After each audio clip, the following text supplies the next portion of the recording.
Hello students, welcome. आज हम transcription जो क्लास 12th का टॉपिक है इसके बारे में पढ़ेंगे। इस चैप्टर में हमारे पास ये जो चैप्टर हमारे पास है चैप्टर 6, इसका नाम है मॉलिक्यूलर बेसिस ऑफ इनहेरिटेंस। तो आइए हम इसके बारे में पढ़ना स्टार्ट करते हैं। तो ट्रांसक्रिप्शन क्या होता है हम ये जानते हैं। पहले ट्रांसक्रिप्शन एक ऐसा प्रोसेस होता है जहाँ पर डीएनए से आरएनए की फॉर्मेशन होती है। डीएनए से जब आरएनए बनता है तो इस प्रोसेस को क्या कहा जाता है? ट्रांसक्रिप्शन कहा जाता है। तो transcription is a process of कॉपिंग of genetic information. जो जेनेटिक इन्फॉर्मेशन होती है वो डीएनए के किसी एक स्ट्रैंड से आरएनए का बनना जो होता है वो ट्रांसक्रिप्शन कहलाता है। ट्रांसक्रिप्शन और रेप्लिकेशन में कोई डिफरेंस होता है। अभी लास्ट टाइम आपने रेप्लिकेशन के बारे में पढ़ा था और अब मैं आपको ट्रांसक्रिप्शन के बारे में बताने जा रहा हूँ। तो इनमें डिफरेंस क्या होता है वो हम जानते हैं। तो प्रिंसिपल जो कॉम्प्लीमेंट्री बेस पेयरिंग होता है वो मेनली ट्रांसक्रिप्शन को गवर्न करता है, यानी कि इसी के ऑर्डर में ये चलती है। जैसे कि आप जानते हो कॉम्प्लीमेंट्री बेस पेयरिंग में हमारे पास एक स्ट्रैंड में अगर एडेनिन होता है तो वो बेस पेयर करता है थाइमिन के साथ में, और ग्वानिन जो होता है वो बेस पेयर करता है साइटोसिन के साथ में। But in case of RNA thymine की जगह पर यूरेसिल होता है। तो जहाँ कहीं भी थाइमिन लगना था कॉम्प्लीमेंट्री बेस पेयरिंग की जगह पर, वजह से थाइमिन की जगह पे यूरेसिल लगता है आरएनए में। तो ये फर्स्ट पॉइंट है हमारा डिफरेंस। जैसे अगर रेप्लिकेशन होती है तो उसमें क्या होता है, एडेनिन के सामने थाइमिन लगता है। बट इन केस ऑफ जब आरएनए की फॉर्मेशन हो रही होती है एडेनिन के सामने कॉम्प्लीमेंट्री बेस पेयरिंग होती है यूरेसिल के साथ में। दूसरी बात, जो रेप्लिकेशन होता है हमारा डीएनए का, उसमें पूरा का पूरा होल डीएनए डुप्लीकेट होता है। पूरी डीएनए की डुप्लीकेशन प्रोसेस चलता है, कॉपी बनती है। बट ट्रांसक्रिप्शन में डीएनए का सिर्फ एक ही सेगमेंट और उसका वही पार्ट जो होता है, सेगमेंट यानी कि डीएनए का पार्ट, उसी की क्या बनती है? कॉपी बनती है। रेप्लिकेशन में बोथ स्ट्रैंड टेम्पलेट की तरह काम करते हैं। जैसे दोनों स्ट्रैंड होते हैं, दोनों से क्या होता है, न्यू एक और सामने उसके कॉम्प्लीमेंट्री बेस पेयरिंग की वजह से न्यू डीएनए स्ट्रैंड बनता है। बट रेप्लिकेशन में ऐसा नहीं होता। इसमें सिर्फ दोनों में से कोई एक ही स्ट्रैंड होता है जिससे न्यू आरएनए सिंथेसाइज होता है। रेप्लिकेशन में क्या होता है, डीएनए की कॉपी बनती है यानी कि डीएनए बनता है, और ट्रांसक्रिप्शन में आरएनए बनता है डीएनए से। तो ये दोनों में डिफरेंस होता है। अब आपको मैं बताने जा रहा हूँ ट्रांसक्रिप्शन यूनिट, यानी कि डीएनए का वो स्मॉल सेगमेंट जिससे हमारे पास आरएनए की फॉर्मेशन होनी है, उसमें क्या क्या होता है। ट्रांसक्रिप्शन यूनिट जो डीएनए में होती है उसमें 3 रीजन्स पाए जाते हैं: प्रोमोटर्स, स्ट्रक्चरल जीन और टर्मिनेटर। ये 3 चीज़ें होती हैं जो किसी भी ट्रांसक्रिप्शन यूनिट में प्रेजेंट होती हैं, जो कि ट्रांसक्राइब करने का काम करेगी, जिसमें ट्रांसक्राइब होकर एक आरएनए बनेगा। अब इसमें एक एंजाइम की भी नीड होती है इसके लिए, जिसमें पॉलीमराइजेशन करवाई जाती है। यानी कि पॉलीमराइजेशन मीन्स बहुत सारे स्मॉल न्यूक्लियोटाइड्स को ज्वाइन किया जाता है। तो बहुत सारे न्यूक्लियोटाइड को ज्वाइन किया जाएगा, इस प्रोसेस को कहा जाता है पॉलीमराइजेशन। इस पॉलीमराइजेशन प्रोसेस के लिए एक एंजाइम की नीड होती है जिसका नाम होता है आरएनए पॉलीमरेज। और ये आरएनए पॉलीमरेज एंजाइम डीएनए के ऊपर डिपेंड करते हुए जो डीएनए की जो कोड सीक्वेंस थी उसी के अकॉर्डिंग आरएनए की सिंथेसिस करवाता है, इसलिए इसे हम डीएनए डिपेंडेंट आरएनए पॉलीमरेज कहते हैं। अब ये जो एंजाइम है इसकी डायरेक्शन पॉलीमराइजेशन की क्या होती है, किस डायरेक्शन में ये पॉलीमराइजेशन या न्यूक्लियोटाइड को जोड़ता है। जो डायरेक्शन होती है इसमें पॉलीमराइजेशन की वो 5' to 3' डायरेक्शन में होती है। तो ये हमारे पास था। इस आइए इसको अब एक फिगर की हेल्प से समझते हैं। आपको यहाँ पे एक फिगर नज़र आ रहा है, इसमें आपको रेड कलर से प्रमोटर एक बॉक्स बना हुआ है, उसके एंड साइड में टर्मिनेटर जो वायलेट कलर से बना हुआ है, और यहाँ पे 2 लाइंस बनी हुई हैं, एक ब्लू कलर से और ग्रीन कलर से। तो मैं अपने कलर की हेल्प से समझाता हूँ कि है क्या ये। जो हमारा पास, जैसे मैंने आपको बताया अभी, ट्रांसक्रिप्शन यूनिट में 3 चीज़ें पाई जाती हैं: प्रोमोटर, स्ट्रक्चरल जीन और टर्मिनेटर। तो हमारे पास रेड कलर में जो रीजन है इस रीजन को प्रमोटर कहते हैं, जहाँ से ट्रांसक्रिप्शन उसके बाद स्टार्ट होने वाली होती है, और जहाँ पर ट्रांसक्रिप्शन स्टॉप होती है उसे हम टर्मिनेटर कहते हैं। अब इसमें बीच में जो सेगमेंट है दोनों के वो कहलाता है स्ट्रक्चरल जीन, जिससे ट्रांसक्राइब होकर आरएनए बनना होता है। अब इसमें भी अगर आप देखें तो इसमें 2 स्ट्रैंड होते हैं डीएनए के। एक स्ट्रैंड जिसको आप ब्लू कलर से देख रहे हैं और दूसरा स्ट्रैंड ग्रीन कलर का नजर आ रहा है। इन दोनों स्ट्रैंड्स की पोलैरिटी डिफरेंट होती है। आप देखिए अपर स्ट्रैंड की पोलैरिटी 3' to 5' है, और जो लोअर हमारे पास स्ट्रैंड है इसकी पोलैरिटी 5' to 3' डायरेक्शन में है। तो अब कौन से वाले सेगमेंट की जो है ट्रांसक्राइब होना है जिससे हमारा आरएनए बनेगा, वो हमारा टेम्पलेट स्ट्रैंड कहलाता है, जिसकी पोलैरिटी 3' to 5' डायरेक्शन में होती है। और जो आरएनए बनेगा उसकी सीक्वेंस लगभग बिल्कुल सेम होती है कोडिंग स्ट्रैंड के, एक्सेप्ट थायमिन की जगह पर यूरेसिल होता है, बाकी सभी सीक्वेंस सेम होती है।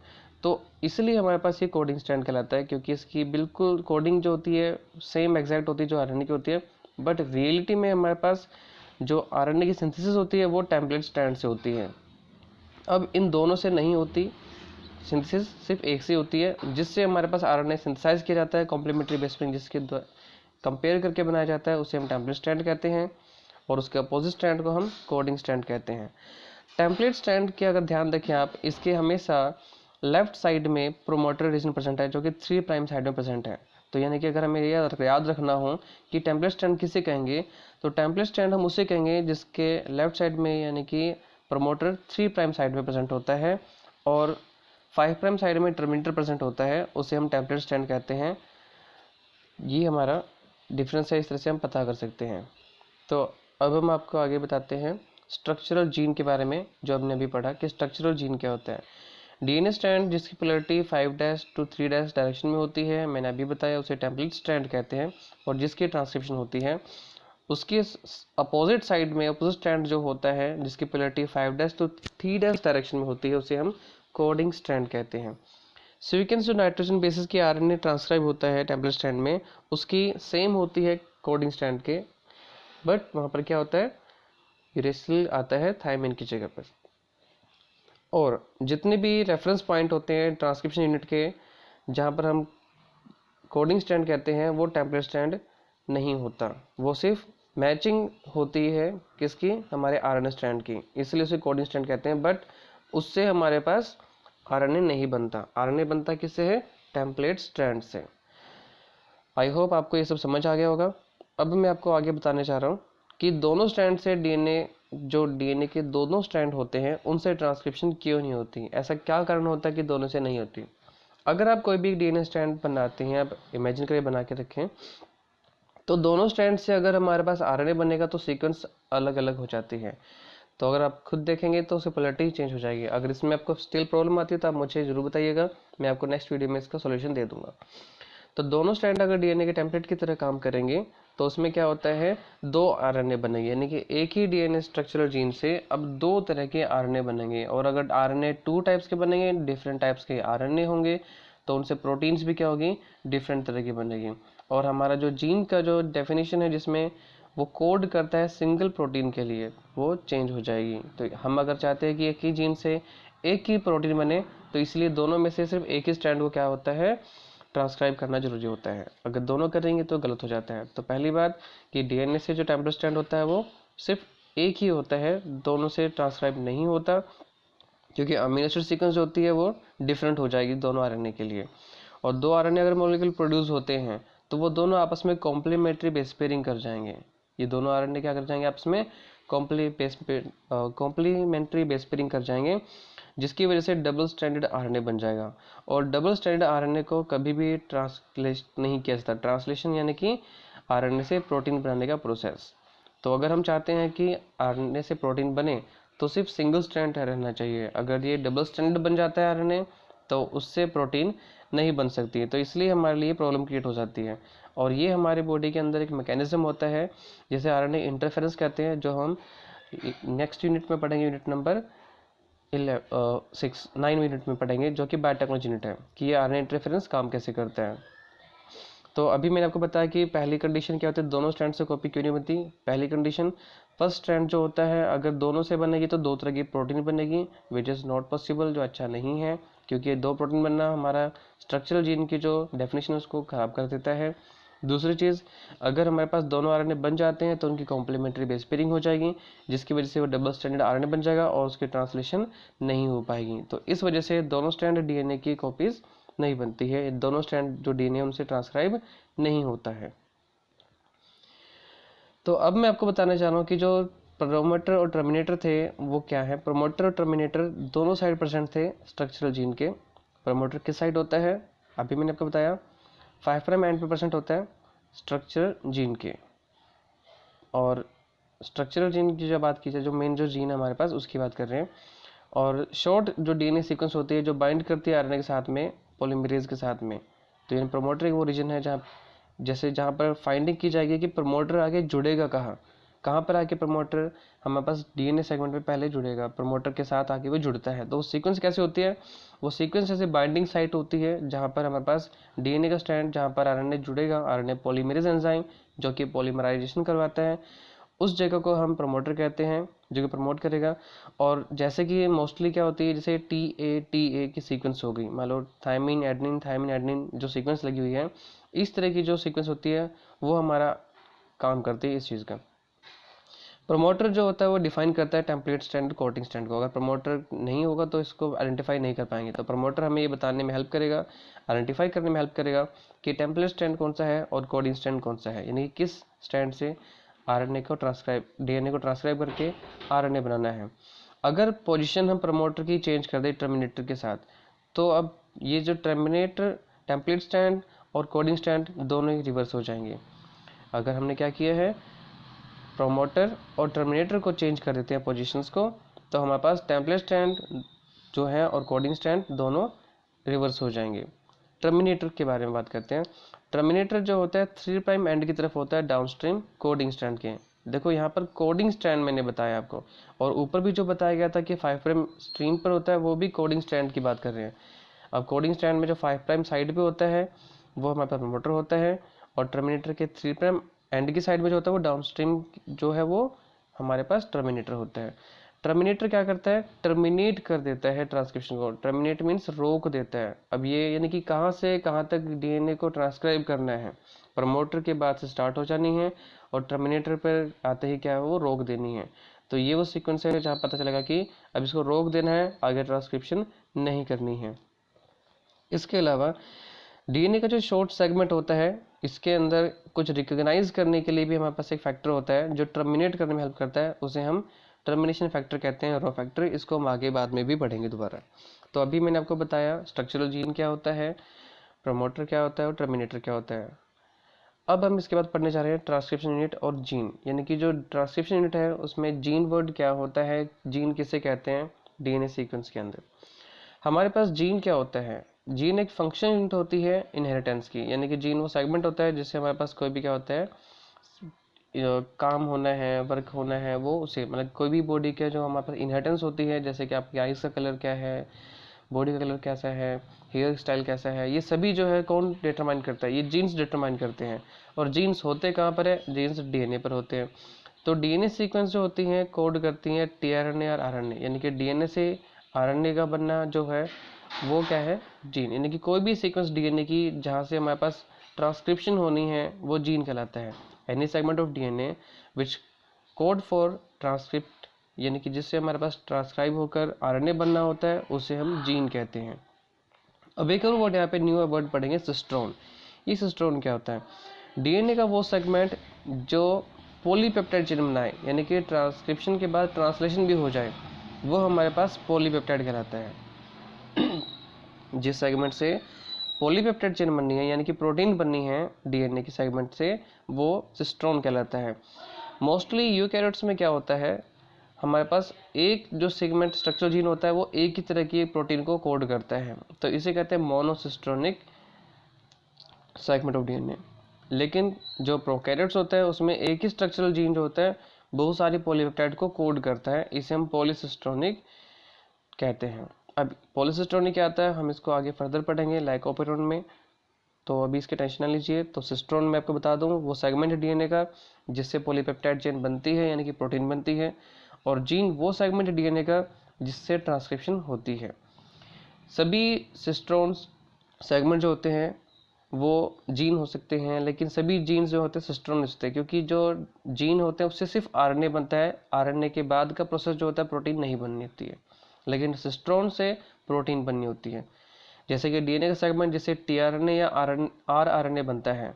आरएनए दो तरह के, 3 टाइप्स के होते हैं, आपने पढ़ा था, टीआरएनए, आरआरएनए एंड एमआरएनए। तो टीआरएनए और आरआरएनए से आगे प्रोटीन नहीं बनती, सीक्वेंस प्रोटीन बनाने का काम करते हैं, जबकि ये ट्रांसलेशन में हेल्प करता है। तो ये जो जिससे हमारा आरएनए बनेगा वो सेगमेंट हमारा कहलाएगा जीन, और जिससे हमारे पास प्रोटीन भी बन जाए तो वो सेगमेंट कहलाता है सिस्ट्रॉन। तो अब ट्रांसक्रिप्शन यूनिट और जीन के बारे में पढ़ते हैं।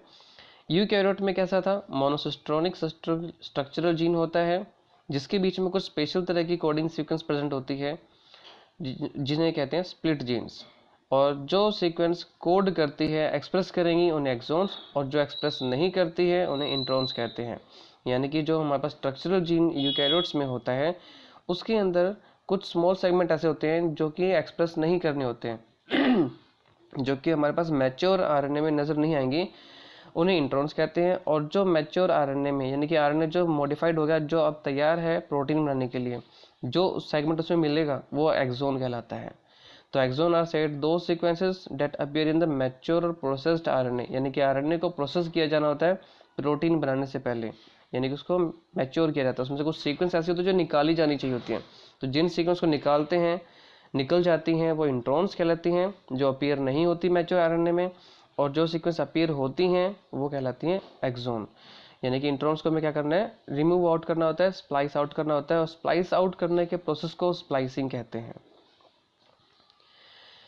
इसके बाद प्रोसेस ऑफ ट्रांसक्रिप्शन पढ़ेंगे हम प्रोकैरियोट्स में, कि प्रोकैरियोट्स में ट्रांसक्रिप्शन कैसा होता है। अब प्रोकैरियोट्स और यूकैरियोट्स दोनों में ट्रांसक्रिप्शन डिफरेंट तरह की होती है, बट प्रोकैरियोट्स में थोड़ा सिंपल तरीके से होता है। तो जैसे कि आप जानते हैं यहाँ पर एक ही तरह का एंजाइम होता है जो कि ट्रांसक्रिप्शन करवाने में हेल्प करता है, जिसका नाम होता है DNA dependent RNA polymerase. Prokaryotes में एक ही तरह का पॉलीमरेज एंजाइम होता है, आरएनए पॉलीमरेज, डिफरेंट टाइप्स के नहीं होते, जो कि ट्रांसक्राइब करता है हर तरह के आरएनए। मैंने अभी बताया कि आरएनए 3 टाइप्स के होते हैं, टी आरएनए जिसको ट्रांसफर आरएनए कहते हैं, M RNA messenger RNA, R RNA ribosomal RNA. 3 तरह के आरएनए होते हैं। प्रोकैरियोट्स में तीनों तरह के आरएनए एक ही एंजाइम से बनाए जाते हैं, जिसका नाम क्या है, DNA dependent RNA polymerase. Okay, तो अब हम बताते हैं इसके 3 स्टेप्स कौन कौन से हैं। ट्रांसक्रिप्शन जो प्रोकैरियोट्स में होता है वो 3 स्टेप्स में होता है। पहला स्टेप होता है इनिशिएशन, सेकंड स्टेप होता है हमारे पास जिसको हम आगे पढ़ेंगे इलोंगेशन, और थर्ड स्टेप होता है टर्मिनेशन। इनिशिएशन का मतलब जैसे आप जानते हैं स्टार्टिंग होना, यानी कि यहाँ पे क्या होनी है, स्टार्टिंग होनी है किसकी, ट्रांसक्रिप्शन की। तो सबसे पहले आरएनए पॉलीमरेज क्या करेगा, डीएनए की वो स्पेशल साइट है, पर्टिकुलर साइट जगह होती है डीएनए में जिससे वो बाइंड करेगा, जिसे प्रमोटर कहते हैं। बाइंड करने के लिए उस एंजाइम जो हमारा है उसको पर्टिकुलर सीक्वेंस चाहिए होती है, प्रमोटर के साथ बाइंड करने के लिए कुछ फैक्टर चाहिए होता है जिसे हम इनिशिएशन फैक्टर या सिग्मा फैक्टर कहते हैं। यही फैक्टर होता है जो कि आरएनए पॉलीमरेज को डीएनए के साथ ज्वाइन करने में हेल्प करता है। नेक्स्ट है आरएनए पॉलीमरेज जो होता है इनिशिएशन फैक्टर के साथ में अब जुड़ गया है किसके साथ, प्रमोटर के साथ। जुड़ने के बाद क्या होता है, अब हमारे पास इलोंगेशन स्टेप, नेक्स्ट स्टेप आता है, यानी कि एक बार अब आरएनए पॉलीमरेज एंजाइम हमारा डीएनए के साथ जुड़ चुका है। जुड़ने के बाद अब प्रमोटर के नेक्स्ट जो सीक्वेंस थी वो थी स्ट्रक्चरल जीन। अब स्ट्रक्चरल जीन में टेम्पलेट स्ट्रैंड से क्या करेगा, वो नई जो है हमारे पास आरएनए की फॉर्मेशन करेगा।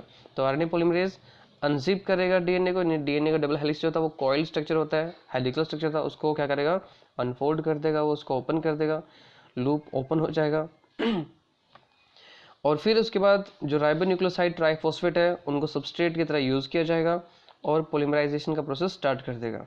ये डिपेंड किस पे करता है, कॉम्प्लीमेंट्री बेस पेयरिंग के अकॉर्डिंग। छोटा सा सेगमेंट जो आरएनए का बन जाता है एंजाइम की हेल्प से, वो जुड़ा रहता है हमारे पास डीएनए के साथ और उस एंजाइम के साथ। बाकी पोर्शन जो होता है वो डीएनए से बाहर निकलता रहता है, दूर की तरफ जाता रहता है। तो प्रोसेस जो होता है पॉलिमरेशन वो कंटिन्यू रहता है।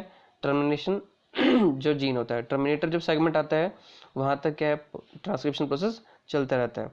तो अब आ गए हमारे पास टर्मिनेशन, यानी कि टर्मिनेटर जीन आ गई है। तो जैसे आरएनए पॉलीमरेज टर्मिनेटर वाले सीक्वेंस पे पहुंचेगा तो क्या होगा, टर्मिनेशन फैक्टर आके वहाँ पे जुड़ेगा और वो क्या करेगा, ये जिसे हम रो फैक्टर भी कहते हैं, वो आरएनए पॉलीमरेज को डीएनए से अलग कर देगा और जो आरएनए बना है उसको भी अलग कर देगा। तो इस तरह से हमारे पास आरएनए डीएनए से अलग हो जाता है। अब इसी आरएनए का आगे यूज़ होना है जिसे वर्क किया जाना है या प्रोटीन बनाई जानी है। तो हमने क्या पढ़ा, ट्रांसक्रिप्शन प्रोकैरियोट्स में 3 स्टेप्स में होता है, initiation, elongation and termination. Initiation में क्या होता है सॉरी, इनिशिएशन में हमारे पास आरएनए पॉलीमरेज प्रोमोटर सीक्वेंस पे जाके बाइंड करता है। जुड़ने के लिए यहाँ पे एक सीक्वेंस चाहिए होती है, एक फैक्टर चाहिए होता है जिसे इनिशिएशन फैक्टर कहते हैं। आरएनए पॉलीमरेज एंजाइम क्या करेगा, इनिशिएशन फैक्टर के साथ मिलकर प्रमोटर से बाइंड कर जाता है। नेक्स्ट में हमने ये पढ़ा कि इलोंगेशन प्रोसेस होता है, जिसमें आरएनए पॉलीमरेज एंजाइम हमारा डीएनए को अनजिप करेगा और वो पॉलीमराइजेशन स्टार्ट करवा देगा आरएनए की। यहाँ पर राइबोन्यूक्लियोसाइड ट्राइफॉस्फेट सबस्ट्रेट की तरह काम करते हैं जिनका जुड़ा जाना है, और ये डिपेंड करता है कॉम्प्लीमेंट्री बेस पेयरिंग रूल के अकॉर्डिंग। फिर जो स्मॉल स्ट्रेच आरएनए का होता है वो बाइंड रहता है आरएनए के साथ में, डीएनए के साथ जुड़ा रहता है, बाकी बाहर रिलीज निकलता रहता है डीएनए से। और प्रोसेस जो होता है वो कंटिन्यू रहता है जब तक कि हमारे पास टर्मिनेटर सेगमेंट ना आ जाए। टर्मिनेशन में क्या होता है, जैसे ही आरएनए पॉलीमरेज पहचान कर लेता है कि टर्मिनेटर जीन के पास वो पहुंच चुका है, तो वहाँ पे टर्मिनेशन फैक्टर आता है जिसे रो फैक्टर कहते हैं। वो क्या करता है डीएनए स्ट्रैंड से आरएनए पॉलीमरेज एंजाइम को और जो आरएनए बना है उन सबको अलग अलग कर देता है, और इस तरह से हमारे पास आरएनए बन के तैयार हो जाता है जो डीएनए से अलग हो जाता है। जो प्रोकैरियोट्स में ट्रांसक्रिप्शन था, ये यूकैरियोट्स में है, जो पढ़ेंगे उसमें डिफरेंस होता है। तो डिफरेंस थोड़ा सा क्या होता है, उससे पहले मैं आपको एक इमेज के से बता दूं। इस इमेज में आप देख रहे होंगे कि हमारे पास सबसे ऊपर एक डीएनए स्ट्रैंड है। यहाँ पे एक येलो आपको पोर्शन नजर आ रहा है, येलो पोर्शन पे देखोगे आप सिग्मा फैक्टर है, और जो ऑरेंज कलर का बड़ा सर्कल है ये है आरएनए पॉलीमरेज एंजाइम हमारा। तो अब ये क्या करता है, पहले पॉलीमरेज एंजाइम ने उस सेगमेंट को आइडेंटिफाई कर लिया कि जहाँ पर उससे लगना है जाकर प्रमोटर रीजन पे, सिग्मा फैक्टर की हेल्प से ये एंजाइम उस जगह पे जुड़ जाता है। ये है इनिशिएशन। अब आप देख रहे हैं इलोंगेशन। इलोंगेशन सेकंड इमेज में, सेकंड जो रो है इसमें नजर आ रहा है, जिसमें आप देख रहे होंगे कि एक सेगमेंट जो है अब वो थोड़ा सा ओपन हो गया, यानी कि अनजिप हो गया है। अनजिप होने के बाद आरएनए पॉलीमरेज एंजाइम के साथ में थोड़ा सा सेगमेंट येलो कलर में आपको नजर आ रहा है, जो पेल येलो कलर है, जहाँ पर आपके पास आरएनए सेगमेंट जुड़ी हुई है और बाकी आरएनए सेगमेंट बाहर निकलता जा रहा है। तो इस तरह से आरएनए स्ट्रैंड बनता रहेगा और धीरे धीरे करके हमारे पास जो पॉलीमरेज एंजाइम है आरएनए पॉलीमरेज वो आगे बढ़ता रहेगा और आरएनए बाहर निकलती रहेगी। अब जैसे ही टर्मिनेटर सीक्वेंस आ जाती है, जैसे अब ग्रीन कलर की सीक्वेंस नजर आ रही है, जैसे ही टर्मिनेटर सीक्वेंस आ जाती है तो वहाँ पर एक रो फैक्टर आता है। आप रो फैक्टर देख रहे होंगे आरएनए पॉलीमरेज के साथ में। ये एंजाइम को, जो हमारा आरएनए पॉलीमरेज एंजाइम है, आरएनए को और डीएनए को अलग अलग कर देता है। तो इस तरह से हमारे पास टर्मिनेशन हो जाती है, खत्म हो जाती है ट्रांसक्रिप्शन। यानी कि यहाँ प्रोमोटर से लेके टर्मिनेटर सीक्वेंस तक हमने क्या है, आरएनए की फॉर्मेशन करवा दी। और जिस सेगमेंट से हुई है वो उसकी पोलरिटी क्या थी, 3' to 5', जिसे हम कहते हैं टेम्पलेट स्ट्रैंड, और जिससे उसकी मैचिंग होती है वो कॉम्प्लीमेंट्री बेस पेयरिंग होती है। जो कॉम्प्लीमेंट्री बेस पेयरिंग की कॉम्प्लीमेंट से बनती है टेम्पलेट की, वो बिल्कुल सेम होती है कोडिंग स्ट्रैंड के, जिसकी पोलरिटी क्या होती है 5' to 3'। यानी कि आरएनए बना है 5' से 3' डायरेक्शन में, और जो टेम्पलेट स्ट्रैंड जिससे बना है उसकी पोलरिटी होती है 3' to 5'। ये हमेशा याद रखना। अब आगे हम पढ़ते हैं ट्रांसक्रिप्शन इन यूकैरियोट्स। यूकैरियोट्स में थोड़ी सी कॉम्प्लेक्सिटी ज़्यादा होती हैं। कॉम्प्लेक्सिटीज क्या होती हैं कि जैसे आरएनए पॉलीमरेज एक ही तरह का होता है हमारे पास प्रोकैरियोट्स में, उसी के अपोजिट यहाँ पर डिफरेंट तरह के आरएनए पॉलीमरेज एंजाइम होते हैं जो ट्रांसक्रिप्शन करते हैं। तो आरएनए पॉलीमरेज 3 टाइप्स के होते हैं यहाँ पे एंजाइम। आरएनए पॉलीमरेज 1 जो कि आरएनए को सिंथेसाइज करेगा। आरएनए बताया था राइबोसोमल आरएनए। यहाँ पे 28S, 18S और 5.8S डिफरेंट आरएनए के जो टाइप्स हैं इनको बनाया जाता है। ये डिफरेंट टाइप आप जानते हो कैसे होते हैं, हमने लास्ट जो क्लास आपकी 11th क्लास में आपने उसमें पढ़ा था कि आरएनए की जो सब यूनिट्स होती हैं वो आप ये पढ़ रहे हैं। आरएनए पॉलीमरेज सेकंड जो होता है वो हाइड्रोजनस न्यूक्लियर आरएनए, जिसे HNRNA कहते हैं, और यही आगे जाके mRNA बनेगा। तो आरएनए पॉलीमरेज 2 mRNA को यानी कि HNRNA को, हाइड्रोजनस न्यूक्लियर आरएनए को प्रोड्यूस करता है, ट्रांसक्राइब करता है। RNA polymerase 3 tRNA, 5S rRNA and SNRRNA को ट्रांसक्राइब करता है। तो ये डिफरेंट तरह के आरएनए पॉलीमरेज एंजाइम थे यूकैरियोट्स में, जो डिफरेंट तरह के आरएनए को क्या करते हैं, ट्रांसक्राइब करते हैं। इस पूरे प्रोसेस में के बाद जब ट्रांसक्रिप्शन हो जाती है तो उसके बाद भी इसमें कुछ और चेंजेस आते हैं। जैसे न्यूक्लियस के अंदर ही ये सब प्रोसेस होता है। जैसे मैंने आपको स्टार्टिंग में बताया था कुछ देर बाद कि हमारे पास जो यूकैरियोट्स का ट्रांसक्राइब होकर आरएनए आएगा, उसमें कुछ सीक्वेंस ऐसी होती है जिनको बाहर निकालना होता है, जिन्हें हम इंट्रॉन्स कहते हैं, यानी कि स्प्लाइस आउट करना होता है। उस प्रोसेस को कहते हैं स्प्लाइसिंग। स्प्लाइसिंग के बाद क्या करते हैं, यूकैरियोट जो आरएनए होता है अगर वो लंबे समय तक हमारे सेल में नहीं रह सकता, क्योंकि हमारी बॉडी में एक मैकेनिज्म होता है कि आरएनए जो भी आता है उसको फॉरेन पार्टिकल समझ के धीरे धीरे उसको ख़त्म कर दिया जाता है। तो उसको हम अगर चाहते हैं कि उससे प्रोटीन बनने तक वो सेफ रहे, ना खराब हो, तो हमें कैपिंग और टेलिंग करनी होती है। तो एक साइड पे हम क्या करते हैं, कैपिंग कर देते हैं, एक मिथाइल गुआनोसिन को लगा देते हैं, और दूसरी तरफ एक लंबी सी चेन लगा देते हैं एडेनिन की, बहुत सारे एडेनिन को हम जोड़ देते हैं एंड पे, जिसे कहते हैं पॉली ए टेल, और ये प्रोसेस कहलाता है टेलिंग। तो आइए इसके बारे में आगे बढ़ते हैं। स्प्लाइसिंग क्या होता है? तो जो हमारा प्राइमरी ट्रांसक्रिप्ट यानी कि सबसे पहले जो ट्रांसक्रिप्ट होकर आरएनए बना है उसे हम एचएनआरएनए जो कहते हैं, उसमें एक्सोन और इंट्रोन दोनों सीक्वेंस पाई जाती है। तो ये नेसेसिटी हो जाता है कि हम क्या करें, जो ट्रांसक्रिप्शनली ट्रांसलेट होने के लिए तैयार करें आरएनए को, यानी कि ट्रांसलेट होने के लिए जो हम आरएनए तैयार हो जाएगा उसे एमआरएनए कहते हैं। वो जो बनाने के लिए हमें क्या करना होगा, इंट्रॉन्स को रिमूव करना होगा और एक्सोन्स को ज्वाइन करना होगा। तो इस प्रोसेस को कैटलाइज करने के लिए हमारे पास SNRNP होता है जो परफॉर्म कराता है, जो कि इंट्रॉन्स को क्या करेगा, रिमूव कर देगा। ठीक है, इंट्रॉन्स को क्या कर दिया उसने, रिमूव कर दिया है। तो ये प्रोसेस होता है। नेक्स्ट स्टेप होता है कैपिंग। कैपिंग में क्या होता है कि अनयूजुअल अजीब तरह का न्यूक्लियोटाइड, अलग सा न्यूक्लियोटाइड जो कि गुआनोसिन ट्राइफॉस्फेट होता है, जिसे नॉर्मल गुआनोसिन भी कहते हैं, वही है, बस इसको मिथाइल ग्रुप से जोड़ दिया है और 5' एंड पे जोड़ देते हैं हेटेरोजेनस न्यूक्लियर आरएनए के। तो इस प्रोसेस को कहा जाता है कैपिंग। अभी मैंने एक थर्ड स्टेप बताया था जिसे हम टेलिंग कहते हैं, जिसमें क्या होता है, हमारे पास एडिनाइल जो हमारे पास रेसिड्यू होता है 200 से 300 यानी कि 200 से 300 एडिनाइन जो ग्रुप होता है हमारे पास, उसको जोड़ देते हैं 3' एंड की तरफ इंडिपेंडेंटली मैनर में। तो इससे हमारे पास क्या होता है, अब ये तीनों प्रोसेस होने के बाद हमारे पास आरएनए मैच्योर हो चुका है, अब ये ट्रांसलेशन होने के लिए तैयार है। तो इस तरह से हमारे पास क्या है, एचएनआरएनए को प्रोसेस करके मैच्योर आरएनए या एमआरएनए बनाया जाता है, जो कि फिर ट्रांसक्राइब होने के बाद अब वो न्यूक्लियस से बाहर आ जाता है ताकि ट्रांसलेट करके उससे प्रोटीन बनाई जा सके। तो मैं आपको इसको एक इमेज के हेल्प से बताता हूँ। आप ये देख रहे हैं ऊपर एक इमेज जो हमारे पास डीएनए के साथ में आरएनए बना हुआ है। इस आरएनए में आपको दो तरह के कलर नज़र आ रहे हैं, एक येलो ऑरेंज टाइप का कलर है और एक थोड़ा सा ऑरेंज कलर है। जो येलो वाला कलर है ये एक्सोन के सीक्वेंस को शो कर रहा है। ये वो सीक्वेंस है जो कि हमारे पास मैच्योर यानी कि मैसेंजर आरएनए, जो हमारे पास मैच्योर आरएनए प्रोसेस होकर आरएनए बनेगा उसमें मिलेंगी, और इंट्रॉन्स वो सीक्वेंस है जो कि हमारे पास नहीं पाई जाती हैं, इनको निकालना जरूरी होता है। तो आप देखेंगे इसमें इंट्रॉन्स को पहले क्या किया जा रहा है, सर्कुलर कर बना के फिर उस सेगमेंट को कट करके वहाँ से हम ये इंट्रॉन्स को रिमूव कर देते हैं। इस प्रोसेस को कहते हैं स्प्लाइसिंग। Very good. अब हमारे पास जो है नेक्स्ट आप देखेंगे 5' एंड पे एक MGPPP लिखा हुआ है, यानी कि मिथाइल गुआनोसिन ट्राइफॉस्फेट। इसको हमने कहाँ पे जोड़ा है, 5' एंड पे जोड़ा हुआ है आरएनए के। अब उसके बाद लास्ट में आप देखिएगा कि आप लिखा हुआ है पॉली ए टेल जो ग्रीन कलर से है, और इस प्रोसेस को कहते हैं पॉली एडिनाइलेशन, यानी कि पॉली बहुत सारे एडेनिन ग्रुप को क्या किया जा रहा है, जोड़ा जा रहा है, ज्वाइन किया जा रहा है, तो इसे कहते हैं पॉली एडिनाइलेशन। और इससे क्या होता है, ये हमारे पास पॉली ए टेल बन जाती है जिसे हम टेलिंग कहते हैं। इन तीनों प्रोसेस के बाद हमारे पास अब आरएनए बन के कंप्लीट हो जाता है, प्रोसेस हो जाता है, इसे हम मैसेंजर आरएनए कहते हैं। और अब ये न्यूक्लियस में क्या हो चुका है, प्रोसेस। न्यूक्लियस में प्रोसेस होने का ये जो प्रोसेस था हमारे पास, कैपिंग, टेलिंग, स्पाइसिंग, ये सारे प्रोसेस जो है न्यूक्लियस में चल रहे हैं। अब इन सभी प्रोसेस के बाद क्या होता है, हमारा एमआरएनए को न्यूक्लियस से बाहर आएगा। आप जानते हैं न्यूक्लियर मेम्ब्रेन में पोर्स होते हैं जिन्हें न्यूक्लियर पोर्स कहते हैं, तो उसके थ्रू हमारे पास आरएनए बाहर आ जाता है और फिर ट्रांसलेट होने के लिए तैयार है ये। तो अब ये ट्रांसलेशन होने के लिए, अब तक आपने जो पढ़ा था कि हमारे पास डीएनए से डीएनए की कॉपी बनती है, वहाँ पर सिंपल आपने पढ़ा कि ए के सामने टी लग जाएगा, जी के सामने यानी कि एड्रीन के सामने थायमिन लग जाएगा, ग्वानिन के सामने साइटोसिन लग जाएगा। ये डीएनए रेप्लिकेशन के समय पे था।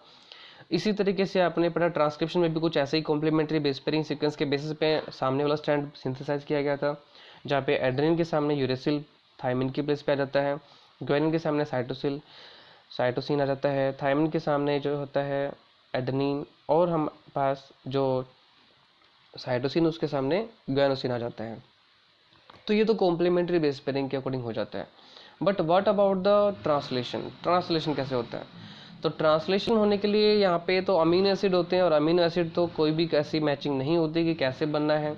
तो किस तरह से सीक्वेंस जो प्रोटीन की बनेगी, यानी कि प्रोटीन क्या होती है आपको पता है, it is a polypeptide chain, जिसमें बहुत सारे पेप्टाइड बॉन्ड होते हैं, यानी कि अमीनो एसिड जुड़े हुए होते हैं। अब बहुत सारे अमीनो एसिड को ज्वाइन करना है, लेकिन इन अमीनो एसिड की ज्वाइन होने की सीक्वेंस क्या है, क्या सीक्वेंस है जिससे वो अमीनो एसिड ज्वाइन करेंगे, वो गवर्न कौन करता है, यानी कोई ना कोई कोड जरूर होगा हमारे पास उस आरएनए के अंदर, जिसके बेसिस पे हमारे पास उन अमीनो एसिड को ज्वाइन किया जाना है।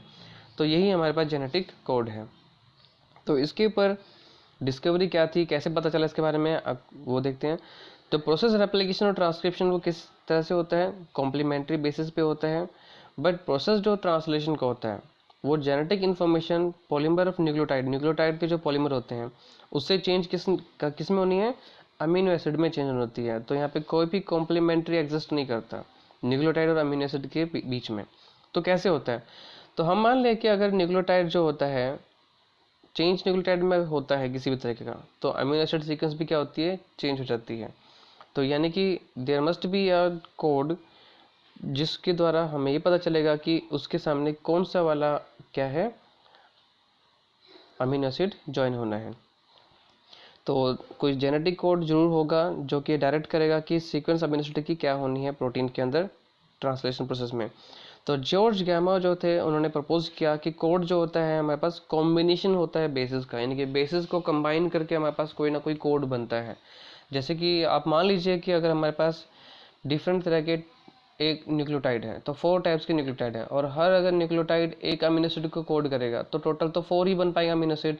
बट हमारे पास जो अमीनो एसिड है वो कितने हैं, 20 टाइप्स के हैं, तो 1 to 1 काम नहीं करेगा। तो यहाँ पे क्या होता है, मान लो अगर 2 के पेयर्स बनाते हैं हम न्यूक्लियोटाइड्स के, 2 के पेयर्स बनाते हैं तो हमारे पास कितने होते हैं, टोटल 4 होते हैं, और 4 स्क्वायर कर देंगे, यानी कि 2 के कॉम्बिनेशन बनाए तो 4 स्क्वायर 4 न्यूक्लियोटाइड, और कॉम्बिनेशन 2 के बनाया तो ऊपर जो कॉम्बिनेशन बनाया हमने वो 2 ऊपर लिख दिया, तो 4 into 4 क्या होता है, 16। तो इस तरह से हमारे पास सिर्फ 16 ही अमीनो एसिड को कोड किया जा सकता है, तो वो भी टोटल अमीनो एसिड 20 है, तो ये भी हमारे पास ठीक नहीं रहेगा।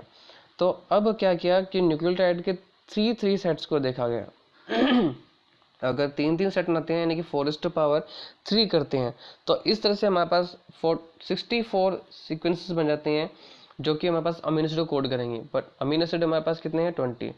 तो उसको फिर एक्सपेरिमेंटली स्टडी किया गया, चेक करने किया गया कि किस तरह से वो कोड होगा, क्या ऐसा ही होता है।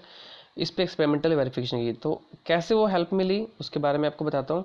तो इसमें हमारे पास क्या हुआ कि हरगोबिंद खुराना ने जो है इंस्ट्रूमेंटल सिंथेसाइज किया आरएनए मॉलिक्यूल, यानी कि आरएनए मॉलिक्यूल उसने अपना खुद बनाया सेल फ्री कल्चर के द्वारा, बिना किसी सेल के आरएनए अपना खुद बनाया, जिसमें उसने होमोपोलीमर जैसे कि ए बहुत बार मल्टीपल टाइम्स ए लगा दिया है, तो ये आरएनए बना दिया।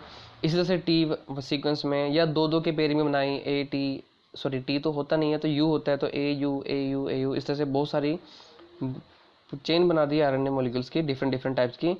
और मार्शल नीरबर्ग ने क्या था, एक सेल फ्री सिस्टम बनाया था जिसमें प्रोटीन सिंथेसाइज कर सकते हैं, ठीक है।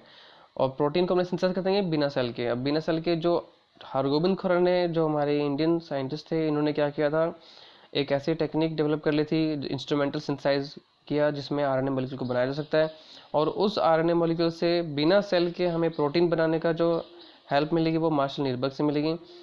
और जो एक एंजाइम हमारे पास है, सेवरो ओका एंजाइम, देखो हमारे पास क्या है, स्टैंड तो बन गया, ट्रांसलेट भी हो जाएगा, लेकिन उससे अब वो ट्रांसलेट करने के लिए हमारे पास एंजाइम चाहिए होता है। तो एंजाइम का नाम है सेवरो ओका एंजाइम, जो कि पॉलीन्यूक्लियोटाइड फॉस्फोराइलेज होता है, जो कि क्या करेगा, पॉलीमराइजेशन आरएनए के करवाएगा डिजायर्ड सीक्वेंस, यानी कि जो आरएनए सीक्वेंस हम बनाना चाहते हैं उस सीक्वेंस को बनाने में हमारी हेल्प कर देगा इंडिपेंडेंट मैनर। और ये एंजाइमेटिक सिंथेसिस होती है आरएनए की। तो इस तरीके से उन्होंने क्या किया, ये पता लगाने में कोशिश की कि किस तरह से कोडिंग होती है न्यूक्लियोटाइड के अंदर आरएनए के, और उससे प्रोटीन बननी है, और इसी को जेनेटिक कोड कहा गया। तो जब ये सब स्टडीज़ की गई उसके बाद कुछ क्वालिटीज़ मिली जेनेटिक कोड की, कि टोटल हमारे पास कोडोन जो ट्रिपलेट 3 सेट के फॉर्म में क्या होता है, कोडोन होता है। और नाइट्रोजन बेस्ड होता है, 1 कोडोन कितना का होगा, 3 न्यूक्लियोटाइड्स का बना होता है। और मैंने भी बताया कि अगर 3 की सेटअप लेते हैं तो कितने होंगे, 64 कोडोन होते हैं, तो टोटल कितने हो गए, 64 कोडोन हो गए। अब इन 64 कोडोन में जरूरी नहीं कि सभी के सभी अमीनो एसिड को कोड करते हो कि उनसे अमीनो एसिड बने ही बने, यानी कि अमीनो एसिड उनके सामने वो लगेगा। तो 61 कोड्स ऐसे थे जो अमीनो एसिड के लिए थे, और 3 ऐसे कोडोन्स थे जो किसी भी कोड अमीनो एसिड के लिए कोड नहीं करते हैं, तो उन्हें हम कहते थे स्टॉप कोडोन। यानी कि 3 कोडोन ऐसे हैं जो किसी भी अमीनो एसिड के लिए कोड नहीं करते, उन्हें क्या कहते हैं, स्टॉप कोडोन। एक कोडोन एक ही अमीनो एसिड को कोड करता है, ये हमेशा फिक्स है कि कोई भी कोडोन होगा उससे एक अमीनो एसिड कोड होगा, और वो कहलाता है अनएम्बिगुअस। एम्बिगुअस का मीनिंग होता है शंका, और अनएम्बिगुअस मतलब कोई भी शंका नहीं होगी। एक कोडॉन एक अमीनो एसिड को क्या करता है, कोड करता है। कोड इज डीजनरेट, डीजनरेसी ये क्या कहलाती है। कुछ कई बार आप देखोगे कि इमेज के अंदर कि हमारे पास अमीनो एसिड जो होता है, एक अमीनो एसिड के लिए कई कोडॉन है, यानी कि एक अमीनो एसिड को कोड करने के लिए बहुत सारे कोडॉन हैं, तो इसी कहते हैं code is degenerate. Next is commaless, जो कोडॉन रीड किए जाएंगे mRNA पर वो कंटिन्यूस फैशन में किए जाएंगे, जिसमें कोई भी स्टॉपेज नहीं होगी, पंक्चुएशन नहीं होगी, लगातार चलता रहेगा। जिसमें हमारे पास जैसे मान लो हमारे पास ATG, तो इस AUG फिर GCC लगातार 3-3 की सेट में कोड को रीड करते रहेंगे, जिसमें कोई भी बीच में एक भी न्यूक्लियोटाइड को स्किप नहीं किया जाएगा, छोड़ा नहीं जाएगा, कंटिन्यूस फैशन में किया जाएगा। अब कोड जो होता है जो यूनिवर्सल होता है, यूनिवर्सल कोड का मतलब क्या है कि जो कोड ह्यूमन में कोडॉन कोड करता है न्यूक्लियोटाइड को, तो वही बैक्टीरिया में भी होगा, यानी कि वो हर ऑर्गेनिज्म में कोडॉन सेम होते हैं। हाँ, इसमें कुछ चेंजेस होते हैं माइटोकॉन्ड्रिया के केस में, कुछ एक्सेप्शन भी हैं। तो इनिशिएशन कोडॉन AUG जो होता है हमारा इनिशिएशन का कोडॉन काम करता है, यानी कि ये वो कोडॉन है जो mRNA को इनिशिएट करने में हेल्प करेगा, यानी mRNA से जो प्रोटीन बननी है वो AUG के थ्रू होती है। और ये कोडॉन जो होता है मिथ्योनिन को भी कोड करता है। मिथ्योनिन एक अमीनो एसिड होती है और अमीनो एसिड को भी ये कोड करते हैं, यानी कि AUG का ड्यूल रोल हो गया, पहला काम इनिशिएट करने का और दूसरा काम कि हमारे पास कोड करता है मिथ्योनिन अमीनो एसिड को। दूसरे, कोई भी कोड की ओवरलैपिंग नहीं होती। 3 के सेट्स हैं तो 3 के सेट से रहेंगे। ऐसा नहीं होगा कि मान लो AUG को कोड कर लिया है तो G जो थर्ड वाला था वो किसी सेकंड अमीनो एसिड को भी कोड करेगा, नहीं। उसके बाद नेक्स्ट जो न्यूक्लियोटाइड होगा वो 3 न्यूक्लियोटाइड नेक्स्ट होंगे वो, यानी कि एक दूसरे की ओवरलैपिंग नहीं होगी कोडॉन की। डायरेक्शन हमेशा रीड करने की 5' to 3' डायरेक्शन में होता है, यानी कि जब भी RNA को रीड किया जाएगा वो 5' से 3' डायरेक्शन में रीड किया जाता है। एंटी कोडॉन, हर कोडॉन के लिए क्या होता है, अभी मैंने आपको जैसे बताया था कि RNA 3 टाइप्स के होते हैं, mRNA, tRNA और RNA। जिसको रीड किया जा रहा है प्रोटीन बनाने के लिए वो तो है mRNA, जिसको हम मैसेंजर RNA कहते हैं। फिर एक है tRNA। tRNA वो हमारे पास RNA है जो कि पर्टिकुलर अमीनो एसिड को लेकर आएगा ज्वाइन करने के लिए, और rRNA वो जगह है जहाँ पर ये प्रोसेस चलेगा, जो राइबोसोम्स हमारे बनाने का काम करेगा। इसके बारे में हम ट्रांसलेशन प्रोसेस में पढ़ेंगे। नॉनसेंस कोडॉन, जैसे स्टॉप कोडॉन है उन्हीं को दूसरा नाम नॉनसेंस कोडॉन भी होता है। इसमें 3 मैंने आपको बताया था कि 3 स्टॉप कोडॉन होते हैं, 3 नॉनसेंस कोडॉन, उनका नाम क्या क्या है, UAA, UGA और UAG। ये तीनों वो हैं जो किसी भी अमीनो एसिड को कोड नहीं करते और इनका कोई भी एंटी कोडॉन नहीं होता tRNA पे, और ये हमारे पास 3 स्टॉप कोडॉन है, इन्हें नॉनसेंस कोडॉन भी कहा जाता है। अब मैं आपको इसका एक चार्ट के से बताता हूँ कि चार्ट बनाया हुआ क्या था। आपको अभी आपके सामने एक चार्ट नज़र आ रहा है, C3 के इसमें सेट नज़र आ रहे हैं, UUU जैसे आप देख रहे होगे। तो यहाँ पे अमीनो एसिड जिसको कोड किया जाएगा उसका नाम है फिनाइल एलानिन, ये PHE उसका शॉर्ट फॉर्म है। एब्रीवेटेड फॉर्म में सभी अमीनो एसिड को लिखा हुआ आप देखेंगे, इसमें 20 डिफरेंट टाइप के अमीनो एसिड हैं। तो आप देख रहे होंगे मैंने आपको बताया था कि code is degenerate. Degenerate code का मतलब क्या था कि हमारे पास एक कोडॉन अमीनो एसिड को कोड करने के लिए कई कोडॉन हैं, जैसे PHE और PHE आप 2 बार लिखा हुआ नजर आ रहा है, तो यानी कि UUU और UUC ये दोनों कोडॉन जो है फिनाइल एलानिन को कोड करेंगे, यानी कि एक अमीनो एसिड कोड करने के लिए 2 हमारे पास कोडॉन हो गए और इसको कहा जाता है कोड इज डीजनरेट। और उसी तरह से आप देखोगे ल्यूसिन, LEU, ल्यूसिन को कोड करने के लिए 6 कोडॉन है। तो 6 कोडॉन ऐसे हैं डिफरेंट तरह के जो हमारे क्या करेंगे, एक अमीनो एसिड को कोड करेंगे। बट आप ये तो हो गया हमारे पास कोड इज डीजनरेट। अब एक और मैंने वर्ड बताया था कोड इज अनएम्बिगुअस, यानी कि कोड अपने अपने अमीनो एसिड को ही कोड करेगा। एग्जाम्पल के लिए आप देखोगे इसमें UUA है, UUA हमेशा ल्यूसिन को ही कोड करेगा, यानी कि एक कोडॉन अपने ही अमीनो एसिड को कोड करेगा। वो ऐसा कभी नहीं होगा कि UUA कोई दूसरे अमीनो एसिड को कोड करने लगे, वो हमेशा अपने वाले अमीनो एसिड को ही कोड करेगा, यानी कि UUA हमेशा LEU ल्यूसिन को ही कोड करेगा। इसी फर्स्ट रो में आप देखोगे थर्ड रो में आप देखोगे फर्स्ट कॉलम के अंदर, तो यहाँ पे AUG लिखा हुआ है, जिस पे आगे लिखा हुआ है MET। तो ये हमारा वो इनिशिएशन कोडन था, AUG मिथुनिन को कोड करता है। तो इस तरह से डिफरेंट तरह के आप यहाँ पे नज़र आ रहे हैं। और इसमें आप देखोगे 3 स्टॉप कोडन है, जिस पे लिखा हुआ स्टॉप। फर्स्ट रो में थर्ड और फोर्थ कॉलम आप देखोगे UAA और UAG, ये दोनों स्टॉप कोडन है।